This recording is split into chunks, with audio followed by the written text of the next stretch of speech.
Yes, hello, today, look. Yeah, don't look at Solgaleo, didn't do so well, so let's get to it. I played in Ultra Ball 3 with this and lost a lot, so I don't recommend this deck at all. This deck, for people that did reach Master Ball with it, congrats. You were probably playing during the time when people had no idea how this deck actually is.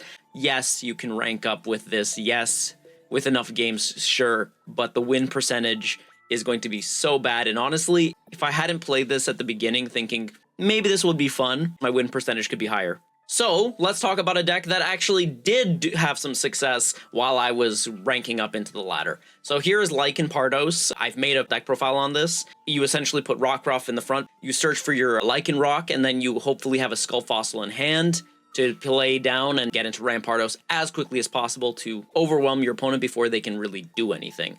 That's pretty much the entire game plan. It's a very simplistic deck. It's very easy to pilot and it's effective. Now, it's not what I used to get to Master Ball, however, because I did find that if you couldn't find Skull Fossil, most of the time you lost the game. And that's just something I got really frustrated with about this deck. That's not to say that it happened a lot, but when it did happen, it was frustrating. Even with Iono and all that other stuff, and having a massive hand of 7 cards, I would still not draw into Skull Fossil, you know, that one in a blue moon, and it just frustrated me so bad. I ended up dropping this deck eventually. I was still in Ultra Ball 3 when that happened, so just keep that in mind. Alright, and let's talk about the deck that got me to Master Ball for the second time in a row. Yes, boo me, boo in the comments and all that stuff. Yes, exactly, boo me. Dark Tina, all hail the supreme overlord of decks in this damn format. Okay, so basically it's your standard Giratina Darkrai deck. However, there's a little bit of a change. I didn't run a single red. Instead, I opted for a second Mars and I played red card. And essentially what this allowed me to do was control my bad matchups. And it also helped me win mirror matches that otherwise I had no business winning because I would be going second. And I don't know if you guys know this, but the Dark Tina player that goes first usually wins. But with Mars and red card, you can actually delay this. And by delaying that, or potentially controlling their hand, you're able to actually either come out squeaking with a tie or squeaking out a win.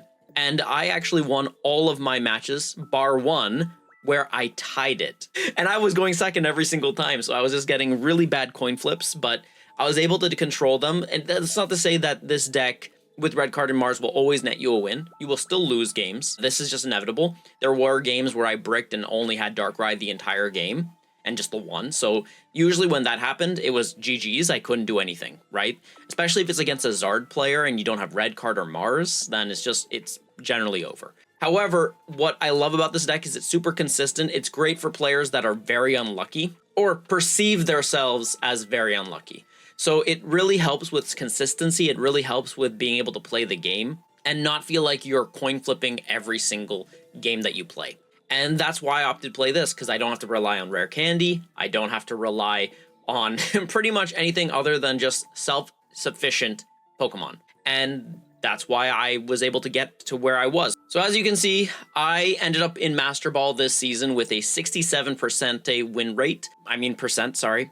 But anyways, point is, I played 99 games to make it to Master Ball. If I hadn't played Solgaleo, if I hadn't played Lycanroc, I probably could have done this with even a better win rate than what I did. And that's just to show you how powerful Dark Tina is as a deck. And I know there's a lot of YouTubers that are going to be like saying, I did it with X deck that isn't Dark Tina. And that's great for them. But realistically, you want to play the least amount of games possible to make it to the highest rank possible. That is generally speaking how you're going to not want to pull out your hair when playing games like this, because this is a hyper casual game.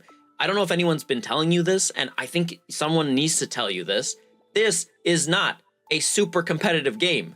This is a coin flippy game in a lot of capacity. So as a result, you want to reduce how much coin flip is in the game. And Dark Tina is the way to do it. As much as you're gonna probably want to boo me for it, I'm just telling you, I'm spitting a fact that you may not like, and that's just how it goes. It's not to say that you cannot play with other decks, but if you're looking to have a high win percentage, if you're looking for least amount of games played, you need to play a deck that is hyper consistent.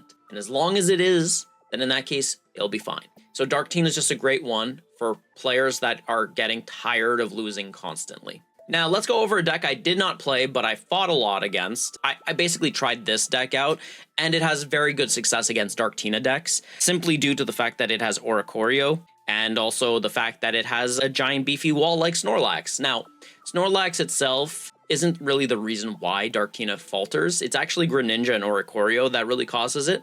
And most variants that play the Oricorio variant does not play the Snorlax variant. But I was feeling cheeky and wanted to play it all. So I did that. You have to know your matchups, especially if you're playing a deck like this, because as you can see, I'm only running one Giratina, although in most variants where you're playing with Oricorio and Greninja, you're running two. And that way you can play more red card, you can play more Mars, you can play other things like that. Because as you can see, I'm not running Cyrus. I'm not running anything other than like Barry, Irida, and Professor's Research. Now, I'm not saying play this deck.